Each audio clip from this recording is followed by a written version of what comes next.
ఒకసారి హృదయపూర్వక నమస్కారాలు అభినందనలు తెలియజేస్తున్నాను. ఈరోజు మనం ఒక పరిపూర్ణ కళాకారుణ్ణి, గొప్ప వ్యక్తిత్వం ఉన్న ప్రతిభామూర్తిని గుర్తు చేసుకుంటున్నాం. సంస్కారవంతుడు, మృదు స్వభావి, నిత్య కృషివరుడు అయిన శ్రీ బాలసుబ్రహ్మణ్యం గారిని గాయకుడిగా, గాత్రదాన కళాకారుడిగా, సంగీత దర్శకుడిగా, తనలో ఉన్న బహుముఖ ప్రజ్ఞతో ప్రేక్షకులకు ఆయన ఆనందాన్ని పొంది మహనీయుడి యొక్క విగ్రహాన్ని కేంద్రమైన రవీంద్ర భారతి ప్రాంగణంలో ఇవాళ ఆవిష్కరించుకోవడం, ఆవిష్కరణలో కూడా పక్కన యొక్క శ్రీ ఘంటసాల వెంకటేశ్వరరావు గారి విగ్రహం పక్కన పెట్టడం చాలా సముచితం అని చెప్పని, వారి కోరిక కూడా అదే అని చెప్పని నేను సందర్భంగా మనవి చేస్తున్నాను. శ్రీ బాలసుబ్రహ్మణ్యం గారి జీవితం సినీ సంగీత చరిత్రలో ఒక తెలుగు సినిమా సంగీతానికి బాలు వీరిద్దరు ద్వయం తీసుకొచ్చారని చెప్పవచ్చు. వీళ్ళిద్దరూ తెలుగు చెప్పవచ్చు. తెలుగు పాటకు వీళ్ళిద్దరూ పట్టాభిషేకం చేశారు. ప్రేక్షకుల హృదయ సింహాసనంపై ఆ తెలుగు పాటను కూర్చోబెట్టారు. హృదయ సింహాసనంపై రోజు నేను నిద్ర లేచి మిగతా దినచర్య ప్రారంభించే ముందు శ్రీ అన్నమాచార్య కీర్తనలు, శ్రీ ఘంటసాల, శ్రీ బాలసుబ్రహ్మణ్యం గారి పాటలు విని ఇతర కార్యక్రమాలు ప్రారంభిస్తాను ఉదయం 4:30-5 గంటలకు. దానివల్ల సద్బుద్ధి, సదాచారం, సత్ప్రవర్తన అని చెప్పి నా భావం. సంగీతానికి అంత ప్రభావం, అంత శక్తి ఉంది.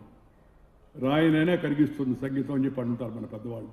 పశు పక్షాదులు సైతం సంగీతానికి స్పందిస్తూ ఉంటాయి, లేచి నాట్యం చేస్తూ ఉంటాయి.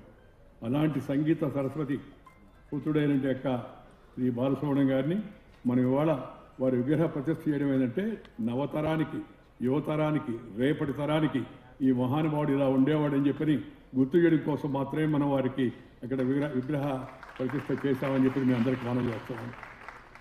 దేవుడు ఇంద్రుడు చాలా స్వార్థపరుడు. ముందుగా ఘంటసాల గారిని తీసుకెళ్ళిపోయాడు, తర్వాత బాలసుబ్రహ్మణ్యం గారిని తీసుకెళ్ళిపోయాడు. ఎందుకని ఆయన తొందరగా తీసుకెళ్తున్నారంటే, మీ దగ్గరేనా మా ఆస్థానంలో పాట పాడారు కదా, మా దేవతలందరినీ సంతోషపరచాలా. ఎంతో పోరాడినప్పటికీ కూడా ఆఖరి క్షణం వరకు మనం బాలసుబ్రహ్మణ్యం గారిని రక్షించుకోలేకపోయాం. బాలసుబ్రహ్మణ్యం గారి యొక్క విగ్రహాన్ని చూస్తుంటే నిండైన అచ్చ తెలుగు మూర్తి వ్యక్తిత్వం మనకి శిల్పికి నేను హృదయపూర్వకమైన గారికి చాలా చక్కగా ఆ విగ్రహాన్ని రూపొందించాడు. ఆయన కూడా ఇక్కడ ఉన్నాడు. ఆయన చాలా విగ్రహాలు ఆ శిల్పకళ నైపుణ్యంతో వాటిని జీవం పోశాడు. ఇవాళ బాలసుబ్రహ్మణ్యం గారి యొక్క విగ్రహాన్ని తయారు చేసి మనకు అందించినందుకు వారికి మనందరి తరఫున, తెలుగు ప్రజలందరి తరఫున హృదయపూర్వక అభినందనలు. బాలసుబ్రహ్మణ్యం గారు ఒక స్వర సార్వభౌమత్వానికి నిలువెత్తు నిదర్శనం. స్వర సార్వభౌమత్వం దానికి నిలువెత్తు నిదర్శనం. ఆయన ఆలపించిన ప్రతి పాట, ప్రతి రాగం ఒక భావ జలపాతం. ఆయన గొంతులో నవరసాలు నాట్యం చేసేవి. శంకర నాద శరీర పర అని ఆయన ఆలపిస్తే ఆ శృతి, శుద్ధి, ఆ గొంతులో పలికిన సాహిత్య పరిపూర్ణతను తన్మయం చెందాడు. ఆ చెందని వారెవరు చెప్పండి. ఆ రోజుల్లో ఆ సినిమా వచ్చినప్పుడు అంతా ప్రతి ఇంట, ప్రతి నోట వచ్చినా రాకపోయినా ఆ పాటే పాడుతూ ఉండేవాడు. అంత బ్రహ్మాండంగా ఆ పాట రచన, ఆ పాటను పలికించడం కూడా బాలసుబ్రహ్మణ్యం గారు చేశారు. ఓ పాప లారీ వంటి పాటలోని అమాయకపు అల్లరి, కన్నులు కన్నులు కలిశాయి వంటి పాటల్లోని శృంగార మాధుర్యం మనల్ని ఆయా పాత్రలోకి తీసుకెళ్లిపోయేవారు. పాడుతూ ఉంటే ఆ నటుడే పాడుతాడగా మనకు అనిపించేది. ఆయన గళం, సంగీత దర్శకుడు, గేయ రచయిత ఏది కోరుకుంటే అది పలికించే ఒక అక్షయ పాత్ర. ఏది కావాలని ఆ సంగీత దర్శకుడు కోరుకుంటే దాన్ని ఇచ్చేటి ఒక అక్షయ పాత్ర ఆయన గళం అని చెప్పని ఈ సందర్భంగా మీకు మనవి చేస్తున్నాను. ఈ అక్షయ పాత్ర ద్వారా తమ కృషికి శ్రీ బాలసుబ్రహ్మణ్యం గారు పరిపూర్ణత ఇచ్చారని అందరూ కూడా ఆనందిస్తూ ఉంటారు. శ్రీ బాలసుబ్రహ్మణ్యం గారి బహుముఖ ప్రజ్ఞ ఆశ్చర్యాన్ని కలిగిస్తుంది. ఎంతోమంది నటనా శైలికి, హావభావాలకు గాత్ర ధర్మానికి అనుగుణంగా పాటలు పాడే ప్రత్యేకత వారికి మాత్రమే సొంతం. వారు పాడుతూ ఉంటే ఎవరికి పాడుతూ ఉంటే వారే పాడుతున్నారంటే అనిపించేట్టుగా అంతగా ఆ పాటలు ఆయన తన్మాత్రైపోయారు. ఇతర భాషా నటులకు ఆయన డబ్బింగ్ చెప్పి పాత్రలకు జీవాన్ని తీసుకొచ్చారు. ఉదాహరణకు కమల్ హాసన్ గారు ఎంతో గొప్ప నటుడు, బాలసుబ్రహ్మణ్యం గారికి కూడా స్నేహితుడు.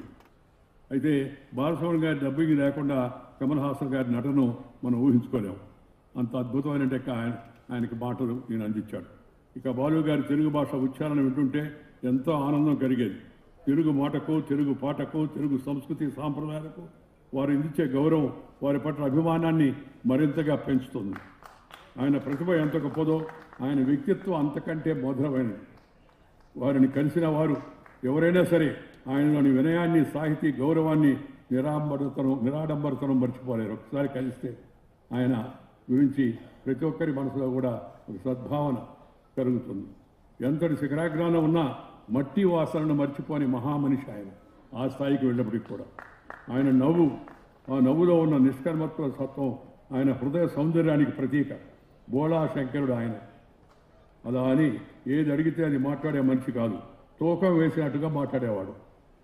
వేదికపై ఆయన హాస్యం, సమయస్ఫూర్తి, అందరితో కలివిడిగా ఉండే ఆ తీరు ఆయన స్వరమాంత్రుడిగా మాత్రమే కాక మన ఇంటి మనిషిగా కూడా చేసింది. యదేవ విద్యయా కరోతి శ్రద్ధయా ఉపనిషద తదేవ వీర్యవతరం భవతి అని ఈ చందోపనిషత్తులో ఈ శ్లోకం అది. కేవలం పైకి కర్మలు చేయడమే కాకుండా వాటి వెనక ఉన్న లోతైన అర్థాన్ని, జ్ఞానాన్ని గ్రహించి శ్రద్ధతో చేసే క్రియలు ఎక్కువ ప్రభావాన్ని చూపుతాయి, మంచి ఫలితాలు ఇస్తాయని ఈ యొక్క శ్లోకానికి అర్థం. శ్రీ ఎస్పి బాలసుబ్రహ్మణ్యం గారు ఈ లక్షణాన్ని వణికిపుచ్చుకున్నట్టు వ్యక్తి. ఆయన ఏ పని చేసినా, అంటే నేపథ్య గానం కావచ్చు, గాత్రదానం కావచ్చు, నటన కావచ్చు, పాడుతా తీయగా వంటి అద్భుత కార్యక్రమాలకు సమన్వయకర్తగా కావచ్చు, ఆయన తన 100% ఇచ్చారు. శ్రీ బాలసుబ్రహ్మణ్యం గారు అన్నిటికన్నా కొత్త తరానికి గుర్తుండేది ఈ పాడుతా తీయగా ఈనాడు రామోజీరావు గారు పిలిచే ఆ కార్యక్రమాన్ని అప్పగిస్తే వందలాది మంది యువ కళాకారులను తయారు చేసి మన తరానికి అందించినట్టు మహనీయుడు శ్రీ బాలసుబ్రహ్మణ్యం గారిని మనం ఎప్పుడూ గుర్తుపెట్టుకోవాల్సిన అవసరం ఉందని సందర్భంగా మనం చేస్తున్నాం.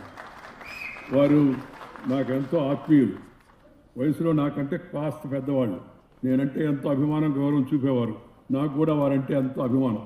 అందుకే వారిని ఢిల్లీ తీసుకెళ్ళి నేను అక్కడ ఉన్నప్పుడు ప్రధానమంత్రి పక్కన నిలబెట్టి ఆయన్ని ఆ విధంగా గౌరవించేట పని కూడా చేశాను. ఆయన కూడా అద్భుతమైన ఈయన ప్రజ్ఞా విశేషాలు చూసి ప్రధానమంత్రి శ్రీ నరేంద్ర మోడీ గారు కూడా సంతోషపడ్డారు. వారి తండ్రి శ్రీపతి పండితురాజు సాంబమూర్తి గారు నా చిన్నతనంలో నాకు బాగా గుర్తు. నెల్లూరు వాడిని కూడా, అప్పుడు నెల్లూరు వాడిని, ప్రస్తుతం తెలంగాణ వాడిని. ఇక్కడ ఉంటున్నాను కాదు, ఇక్కడ ఉంటాను కూడా, ఉండేది కూడా ఇక్కడే, పోయేది కూడా బహుశా ఇక్కడే అనుకుంటాను.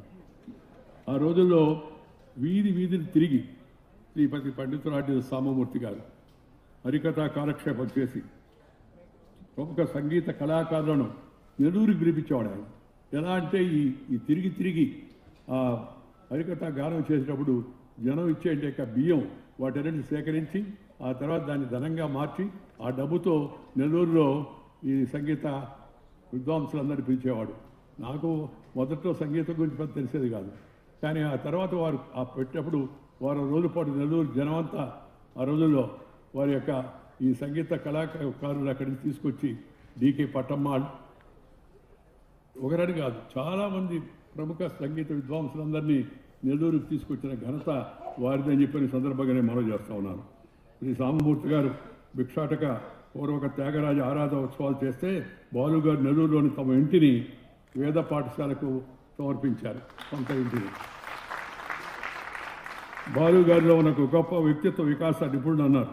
పాడుతా తీయగా వంటి కార్యక్రమాల్లో చిన్నారులను ఆయన ప్రోత్సహించే తీరు, వారికి జీవిత సత్యాలను బోధించే తీరు, సరైన పద్ధతిలో వాళ్ళు పాట పాడే విధంగా వాళ్ళకి మంచిగా ఓర్పుతో, నేర్పుతో, కావాల్సిన మార్పుతో, చేయాల్సిన చేర్పుతో, అవసరమైన కూర్పుతో పిల్లలను అద్భుతంగా తయారు చేసి మనకు కొత్త తరాన్ని సంగీత విద్వాంసులుగా తయారు చేసే అవకాశం మనకు కనిపించాలని చెప్పని సందర్భంగా మనం చేస్తాను.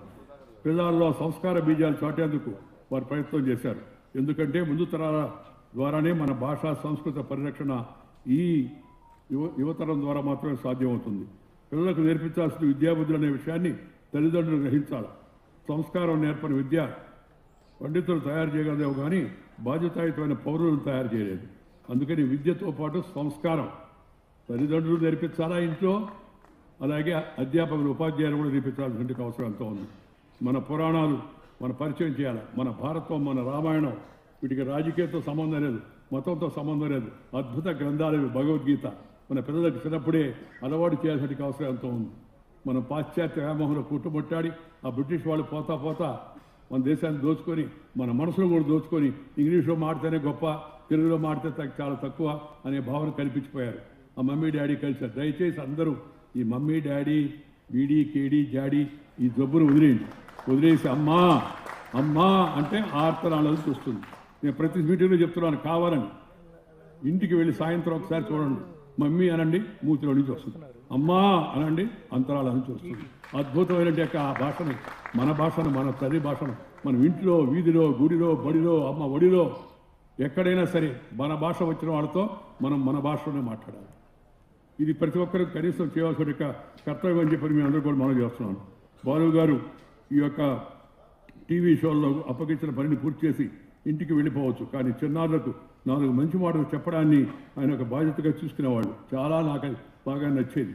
ఒక సమాజానికి అటువంటి మార్గదర్శకత్వం కావాల్సిన అవసరం ఎంతో ఉంది. ఆయన ఎంతో మంది యువ కళాకారులకు మార్గదర్శనం చేశాడు.